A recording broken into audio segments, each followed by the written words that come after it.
म्हणा हर हर.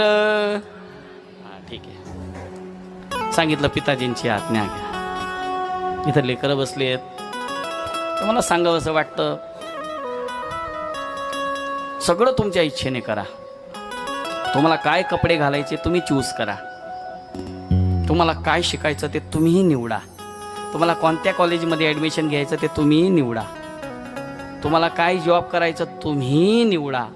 सगळ्या जीवनातले सगळे निर्णय तुम्हीच घ्या. फक्त लग्नाचा निर्णय तुमच्या मायबापाला घेऊ द्या.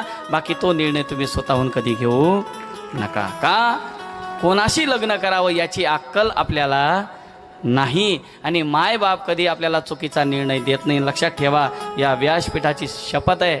ज्यांनी आई वडिलांच्या विरोधात जाऊन आई वडिलांना दुःखी करून, रडवून, त्यांना प्रताडित करून, त्यांची बदनामी करून, त्यांची इज्जत मातेमोल करून ज्यांनी आपला संसार सुखाचा करण्याचा प्रयत्न केला, महादेवाची शपथ आहे, त्याचा संसार कधीच सुखाचा होणार नाही. त्याला सदैव त्याला रक्ताचे आसू रडावे लागेल. त्यांचे मुलं त्यांना रडवल्याशिवाय राहणार नाही.